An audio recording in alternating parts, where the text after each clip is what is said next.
want to help have a conversation between the public and industry professionals so that everybody can learn from each other and the better understanding of what the customer side wants and what the technician side wants.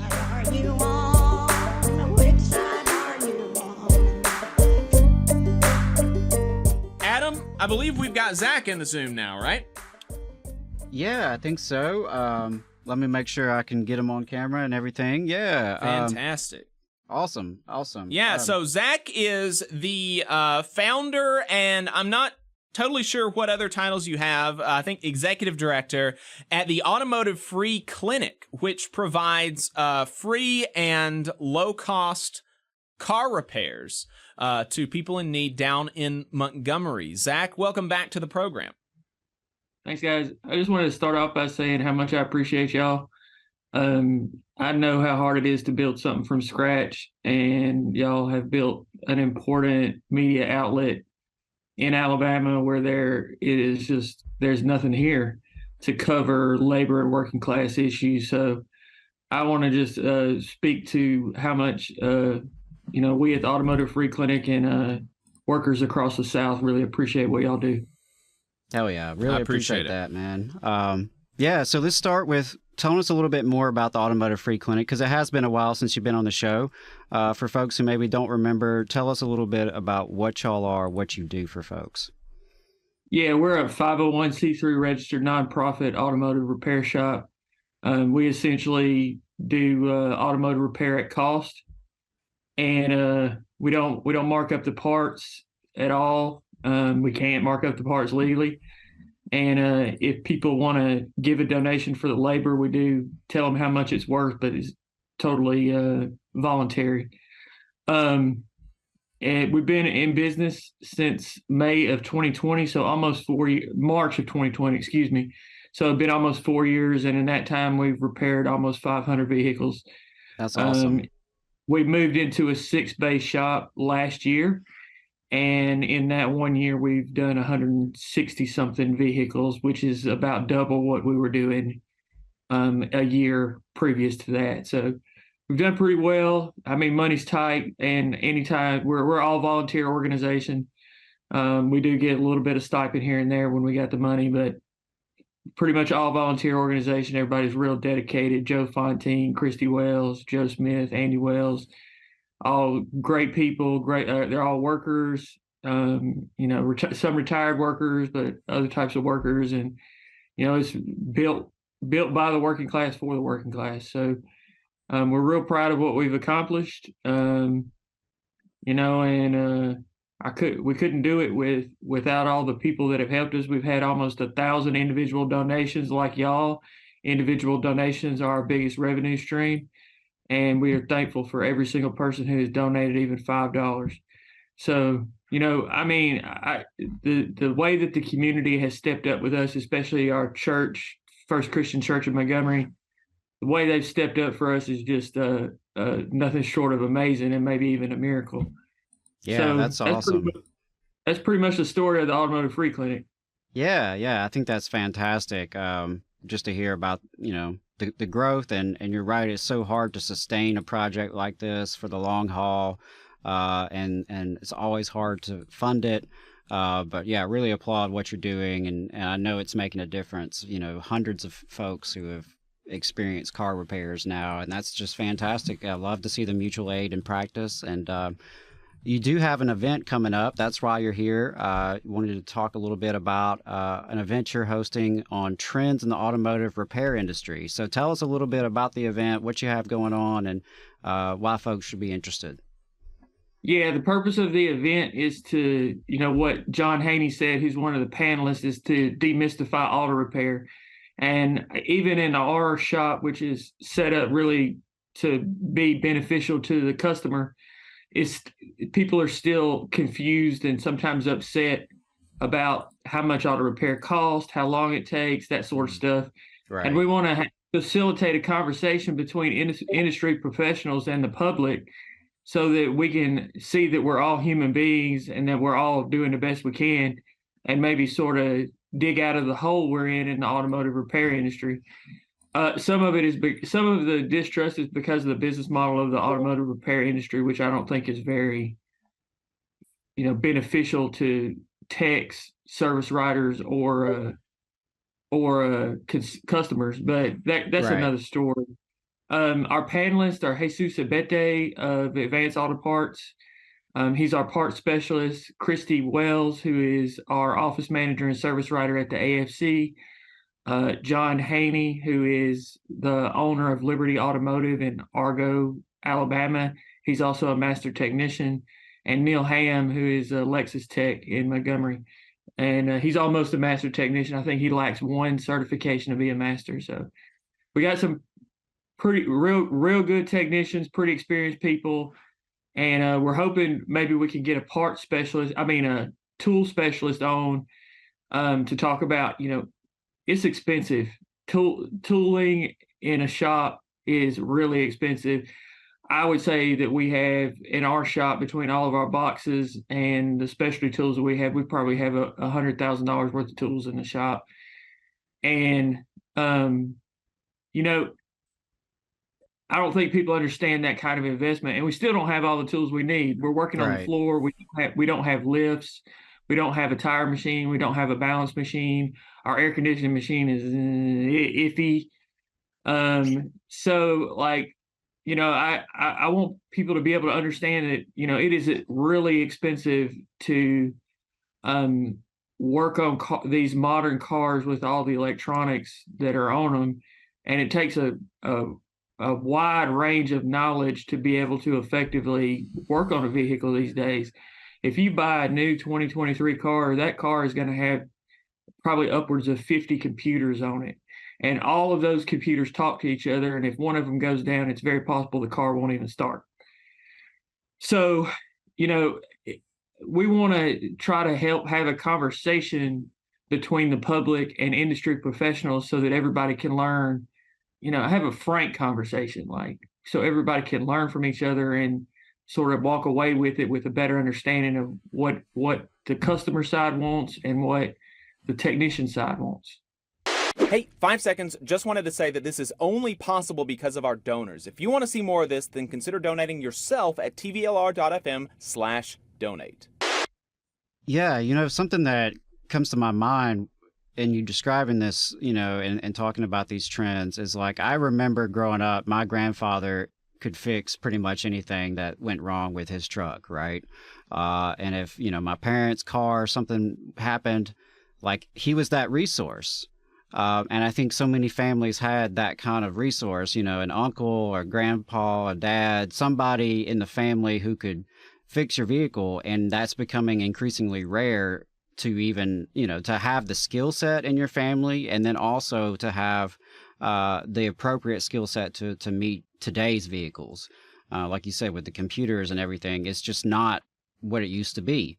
Seems like the barrier to entry is higher in terms of getting into auto repair. It used to be easier to just learn how to kind of do some stuff on the side.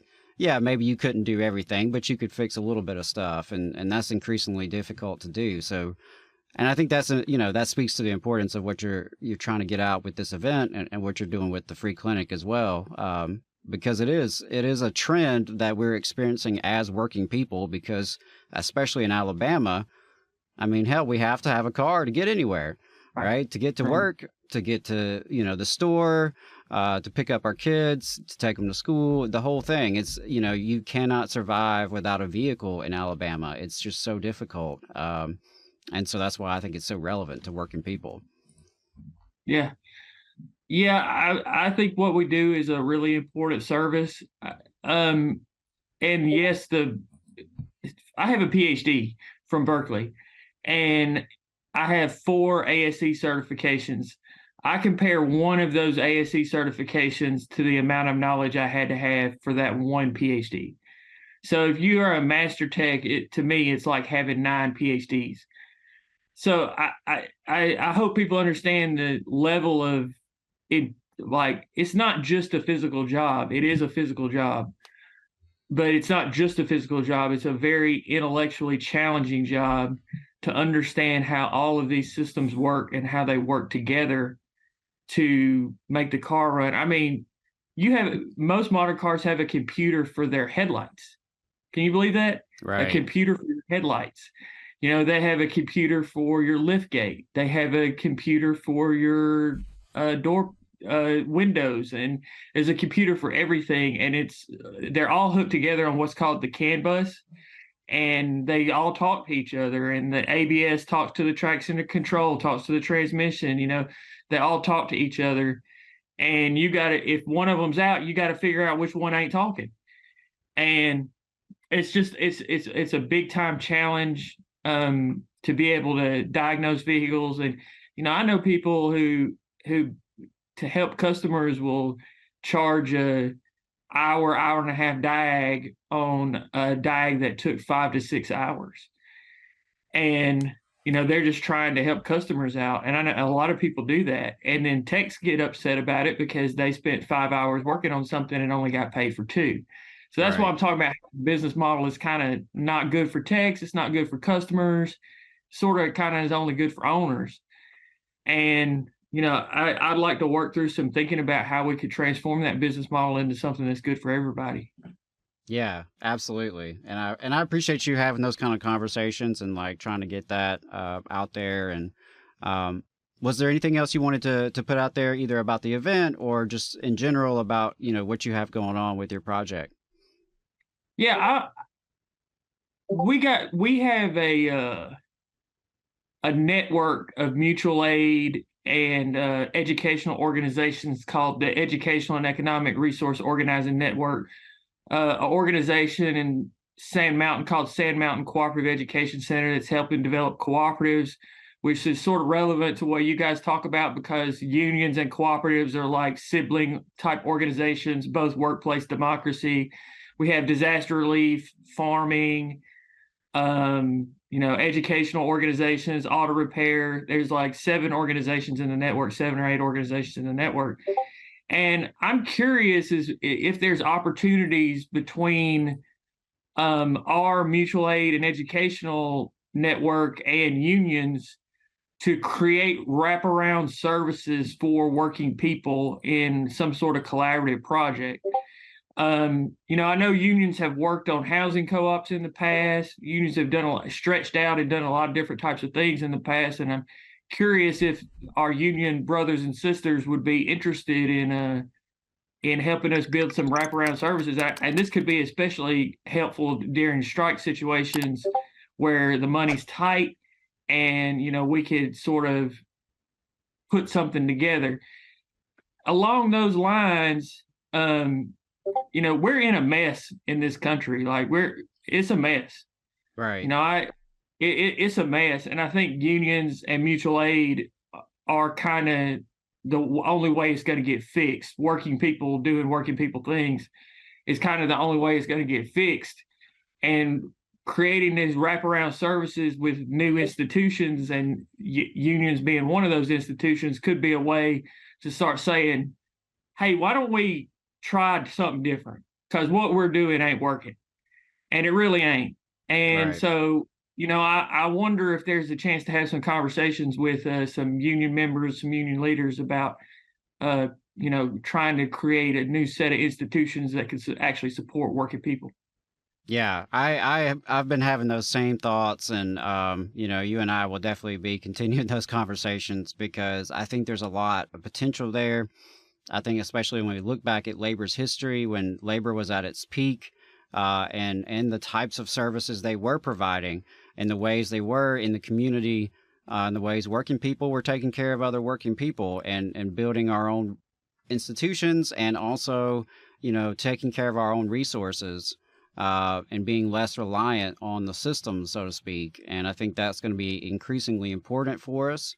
And I think there's a lot of potential. Like you said, strikes are very difficult. And the more we can have institutions around us that can help take care of us and take care of each other, especially when we are fighting a long fight or a tough fight, that's critical. So, yeah, I really appreciate you bringing that up. Appreciate you joining us this morning, Zach, and definitely hope you have a successful event. Remind us the details on when and where and how people can show up. Yeah, the event is at our shop, which is at 1259B South Memorial Drive, Prattville, Alabama, 36067. You go in the RV shop, go behind the RV shop, and our shop is behind the RV shop. It's from 3 to 5 on December 16th, 3 to 5 Central on December 16th.